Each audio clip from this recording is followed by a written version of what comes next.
The next biggest winner is brought to you in part by... Welcome back to Next Biggest Winner. This is our Vancouver edition where we're filming from the World Resource Investment Conference. It's the roundtable discussion with our three guests. Gentlemen, what I want to talk about here are how macroeconomics are affecting your business. And Greg, we'll start with you. Sure. Right now, from what you see going on around the world, how does that impact the future planning of what you're going to be doing in the graphite space? Well, the biggest factor is the slowdown in China, lack of growth in the U.S. and Europe. Obviously, that's slowed down the demand for a lot of different commodities, not just our graphite, iron ore, coal, all that good stuff. So, you know, we kind of take the view that the traditional economic cycle is not dead. If it is, we might as well all go home. Right. It will come back at some point. We don't know if it's 3 months or 3 years. But right now, it's at the bottom, and it's a good entry point for investors. You want to buy now when things are depressed, not when they're high and when they're hot. Do you see a turnaround in the U.S.? We're seeing some signs of a turnaround finally. The U.S. may be coming out of this. What are you guys seeing? Well, I guess there's a few green shoots popping up down there, but they still have a lot of structural problems in terms of their debts. Europe, the same or worse. So there's still a few major issues to work through yet, I think, before we see the kind of economic growth that we've seen in the past. Craig, how does that impact your planning for Otis Gold? You plan to be producing in the next 4 or 5 years. What kind of steps are you guys taking? Do you have to take from now to plan for what's going on around the world? Well, I think one of the biggest things that's impacting us and our ability to move our project forward is the whole concept of risk aversion and junior equity markets in the natural resource space. And one of the things that's a benefit to companies like Otis that have projects that are resident in the United States is that investors are taking a much more cautious approach to these type of to gold exploration and development stories. They're not nearly as keen to go to places like Africa, South America, right, Southeast Asia, and they're starting to.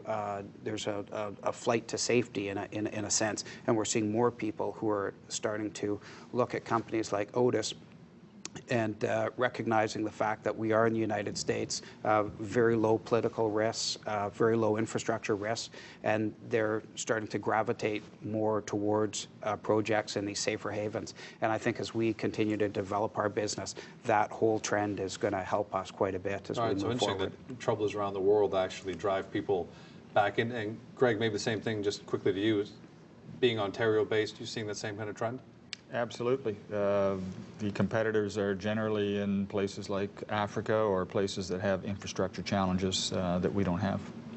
Max, you're the one company, iPlayco here, that's actually selling product right now internationally. So you've probably got your thumb on the pulse better than all of us. What's your research telling you? What are your people on the ground telling you about different places around the world right now? Yeah, we get a really good sense of how things are going in international trade shows. Basically, people that are out at shows, the buying interest for larger, complex structures where really you have larger companies with capital expenditure budgets are slowly starting to release that.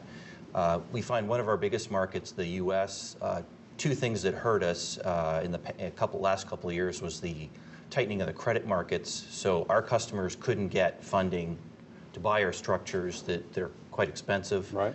And also the consumer entertainment spending was turned off. Basically, everybody was worried about their house. We're starting to see slowly the credit markets come back, and that lending is coming back slowly. And the consumer is also starting to loosen the purse strings a little bit, and especially people with families. There's only so long you can keep your kids locked up at home before they start driving you crazy. So the U.S. you're actually seeing is on an upswing. Absolutely. We're definitely seeing an increase in sales this year, and we're going to exceed our budgets based on current sales. A question for all three of you. Given the fact that all three of you have pretty strong companies in your respective fields, do acquisition strategies favor you right now because you have a lot of weaker companies are in trouble, and can you take advantage of that to grow by acquisition over the next couple of years? What are you seeing out there, Craig? The whole topic of consolidation is very big in the gold sector right now. It has been for some time. A year ago, it was a very problematic conversation to have with folks because people, even a year ago, were thinking things were going to turn around in 3 months, 6 months. It was going to be the U.S. election that was going to solve all the problems. Right.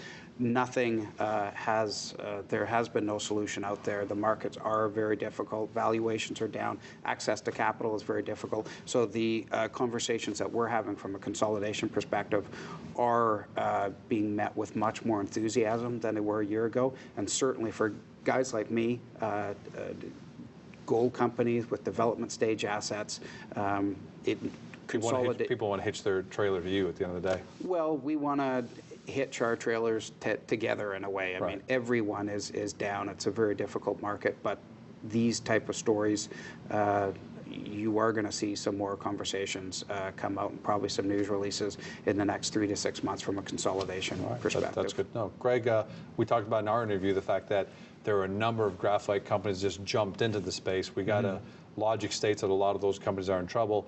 Some, for the right reasons, are just not worthy, and they try to be Me Too companies. But there must be some decent companies that are in trouble, and maybe with your relatively stronger stock performance than other graphite companies, are you able to take advantage of that and help Northern grow from an acquisition? Or are you even interested in that? Well, I think some of the junior companies, less advanced companies, consolidation may be a matter of survival. It's not a big deal to us, and we're not very interested in it because we have a 70-year resource. It's not fully drilled off yet. Our business model is get into production and then double or triple production in the future as demand grows. So we have a lot of internal growth opportunities with our own deposit and our own company that we don't have to go chasing something else. That must be a great luxury to have when you've got so much internal growth to tap into. You don't got to worry about acquiring other people. Yeah, it's nice. So Max, we'll end off with you. Your business is a little more unique, so there may not be specific acquisition strategy, but nonetheless, does this environment afford opportunities to you for some kind of consolidation of specialty companies or other kind of companies? It does. Actually, our industry is very fragmented, and there are not a lot of big players in it, companies that are very well capitalized. So you do have opportunities, mom and pop type operations, people that do upholstery items, different things that can be bolted onto play structures. Right. So there is certainly a vertical integration possibility in our industry, and not very expensive buyouts out there. So you can certainly grow that way through purchasing up your suppliers. And in a yes or no, safe to assume, yes, you are trying to look for some opportunities? Yes, we are. Great. Gentlemen, thanks for joining us. We could continue this conversation for a while longer, but time is wrapping. That concludes our first show from Vancouver. Now, the show may be over, but your work has just begun. If you think you found the next biggest win tonight, then make sure to do your own research and visit these companies' websites. Also, make sure to speak to your financial advisor. Join us next week for episode 2 from Vancouver and the World Resource Investment Conference. Until then, thanks and have a great night. Thanks, guys. Thanks, George. Thanks very much for being here. Sure. Max, good job. Congratulations.